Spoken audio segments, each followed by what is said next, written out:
In this session, we are going to discuss a new topic which is called interference. And this interference is actually a phenomena which is exhibited with the light in nature. So this phenomenon is quite different that we have studied earlier, because previous to this session we had a discussion over Doppler effect. In Doppler effect, the time interval between the two successive waves will differ when there is a relative motion between the source and observer. So when the source is moving and observer is stationary, then there is apparent change in the frequency observed by the observer. So this is a kind of a new topic here. So the idea behind the interference is what happens when two waves are traveling in one direction, and if they meet each other at a point. We can see these interference patterns in our nature. So you can see an image in your screen. So you can see the water waves, and these water waves, waves are can be represented as a wavefronts. You can also see the spherical wavefronts over here, and these spherical wavefronts are traveling along this region. So at some point, see, in this region also the two waves are meeting. So this is a case when the two waves are moving in opposite directions. So this was the idea of the scientist. So if the two waves are traveling in the same direction, and if the two waves are meet at the point, then what will happen to the amplitude of that wave? Then at what direction the two waves move?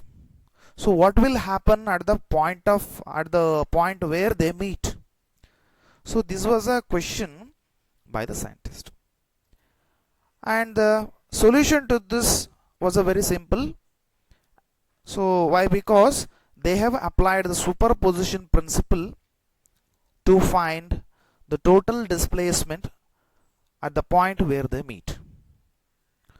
So see, one wave is traveling in one direction, and there is another wave traveling in the same direction, and if they meet at the one point, they're also thinking about what will happen to the net displacement.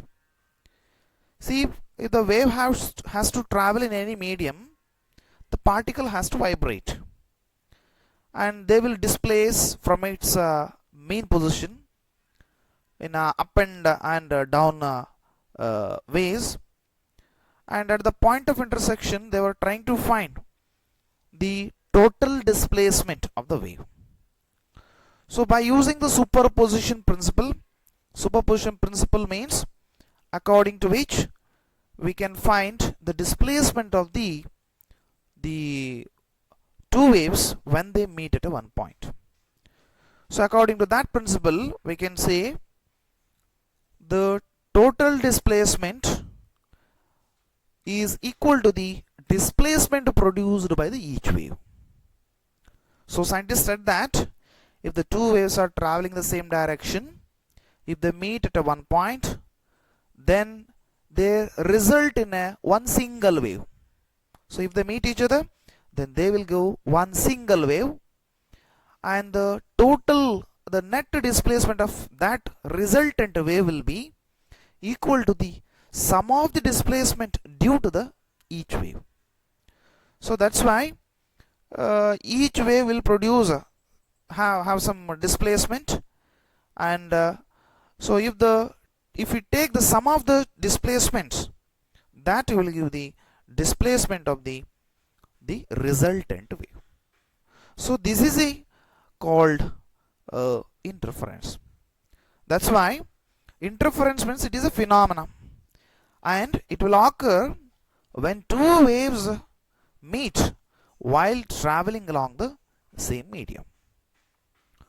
So there is no particular direction to for the occurrence of this interference, because we have not mentioned the direction, because wave can travel in any direction. It can travel in positive x direction, as well as the waves can travel in a negative x direction.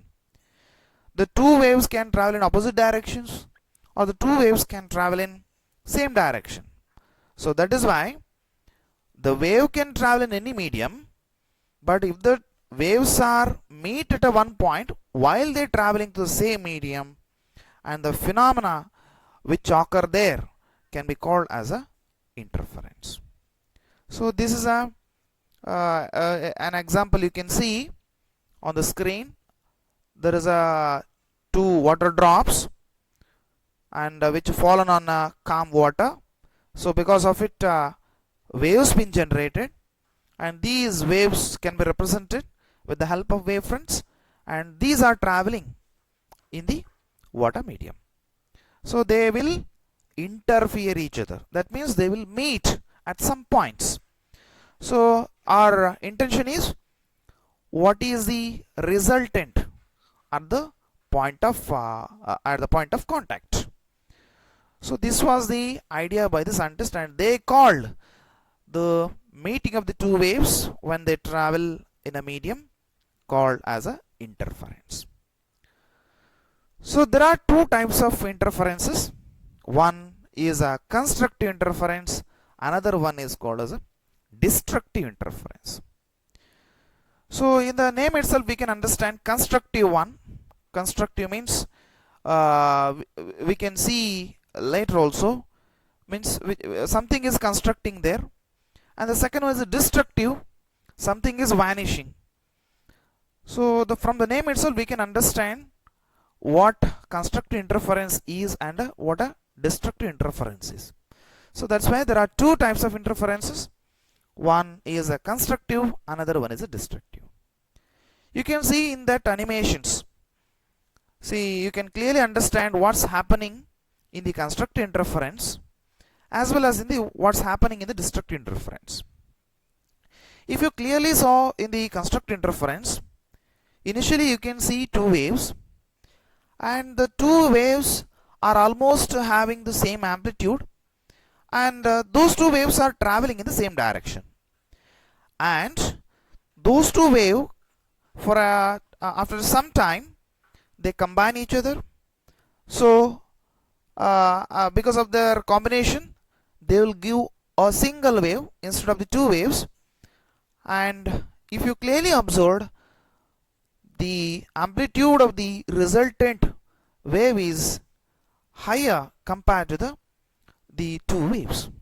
So this is what happens when two waves constructively interfere. Okay. So let me tell you once again, in a constructive interference, there should be two waves. They should travel in a particular direction, in the same direction, and both the waves are having same phase differences. I think you already studied about, already know about phase difference in our previous classes. So these two sine waves are having the same phase difference, and if they interfere each other, that means if they meet at one point, they will give one resultant wave. So if you compare the amplitude, it will be very high to the two interfered wave. So this kind of a interference can be called as a constructive interference. That's why we talk this wave nature for the light.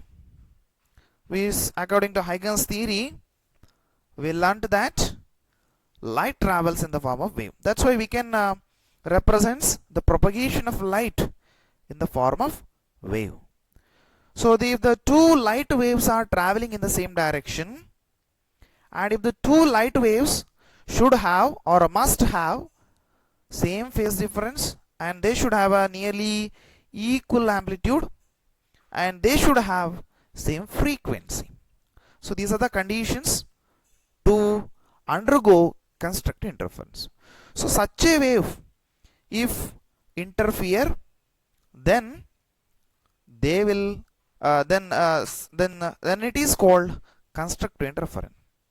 So if the two such waves are interfere each other, then the resultant wave will have a maximum displacement. So if we say in terms of light, the resultant intensity of the light will be maximum. See, there are two waves which having some intensity, and if they interfere each other, in the resultant wave the intensity will be maximum. So this is what we can observe if we take two light waves. And let us look at about another interference, kind of interference, which is destructive one. So destructive means something vanishing here. So you can see there are two waves which are traveling in the same direction, and in this case the trough of one wave, you can see trough, you can see the trough here. Let me show you. This is a trough, and trough of one wave is interfering with the crest of another wave. See, this is a crest. I hope you know about crest and trough of a wave. So in the destructive interference, crest of a one wave is interfering, the meeting with the trough of another wave. So because of that reason, the resultant wave vanishes, or you will get a straight line.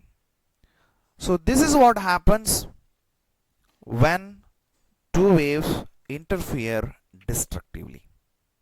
So that's why if you talk in terms of light waves, then when the two waves undergo destructive interference, then the intensity of the light will become zero. This is because when two waves are having different frequencies, and they are having the different amplitudes, and they are having variable phase differences, then their interference will give a straight line, and it is called as a destructive interference.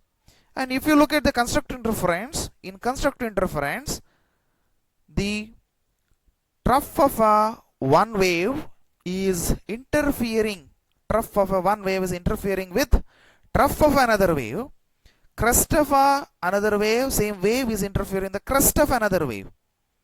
Okay, that's why we say they are in a phase. So if they interfere each other, they will give constructive interference. If the crest of one wave is interfered with the trough of another wave, then such interference can be called as a destructive interference. That's why if you take the light wave in a constructive interference, the intensity of that light will be, resultant intensity will be maximum, and in the case of a destructive interference, the resultant intensity will be zero. So let's picturize this, because I simply told what will happen in constructive and a destructive interference. We should know how this looks. See, you can see on a screen there is a light source, and that light source is producing spherical wavefronts, and that spherical wavefront is made to pass through slits. Slits means these are the two openings in a screen, and through which these light waves are traveling. Now a source of light from one wave, one source are splitting because it is passing through two slits. So the light coming out of these two slits can be called as coherent sources of light, or the coherent light, because these two waves are having same frequency, and they are having the same amplitude, or they will have a nearly equal amplitude, and there will be no phase difference, or there will be a constant phase difference. Okay, these two waves which are coming out of this are light which came from the coherent sources of light, because these two waves, since it is produced from the same source, they will have the same frequency, same amplitude or nearly equal amplitude, or there will be no phase difference at all, or there may be a constant phase difference. So if they interfere each other, see, you can see interference using the concept of wavefront. See, these are the wavefront traveling in a wave in a nature, and they are interfering each other. After interference, if it undergo constructive, then you can see the maximum intensity of light, that is which is in a red color, and you can also see a white region in between the two red color. So the red indicates that where light underwent the constructive interference, wherever you can see the white region, there the light waves underwent destructive interference. So this is how the two light waves interfere each other. You can also see a picture in the right side of your screen, which is the interference pattern due to a green light. So two green lights from the coherent sources are produced, and they made to interfere. After the interference, we will get bright and dark bands. You can see some bright lines, you can see, as well as they will be separated some dark line. So wherever you can see the bright lines, that is because of constructive interference. Wherever you can see the dark region, that is nothing but where the light waves underwent destructive interference. That's why you will get bright and dark fringes on the screen. See, this is a bright and dark fringes. This is a bright one, this is a dark one. So in this way we can see a pattern of light on the screen. So this pattern can be called as a interference pattern. So this is what we observe when two lights interfere each other. That's why when two light waves interfere constructively, then the intensity of the light is maximum. You can see maximum intensity. And if the two light waves are underwent destructive interference, then you can see a minimum or a zero intensity. That's why you can see a black region, dark region in between the two bright lines. And we can also study one more thing from this, that is, see here, we can define a term called fringe width. Fringes means the colors, band of colors. It's a band of colors, and if the distance between these two bright fringes, these can be bright fringes, this is a red one, and the distance between these two bright fringe can be called as a fringe width. Width of it is nothing but width of the fringe. So it is nothing but distance between the any two bright fringe or any two dark fringe. So this is called as fringe width. So these are the things we can understand from this. I also told you coherent sources and about the incoherent sources. Coherent sources means when two waves, if there is a two sources and they are emitting the light waves, and the two light waves, if they have the same frequency or wavelength, if you know the frequency you can tell wavelength, and if the two waves are having this equal or nearly equal amplitude, or if they are having zero or constant phase difference, then such sources are called as a coherent sources. See, as an example, I can take two laser lights. If you take the two laser lights, and if you try to interfere these two laser lights, then the light which is coming out of which will be the waves will have same frequency, wavelength, and same amplitude, and there will be no phase difference at all.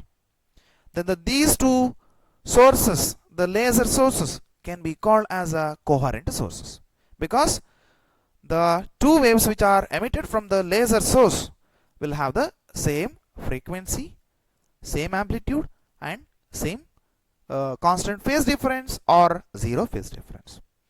Incoherent sources of light means when two sources are emitting light waves having unequal frequency and having unequal amplitude, and if there is a variable phase difference, then such sources are called as incoherent sources.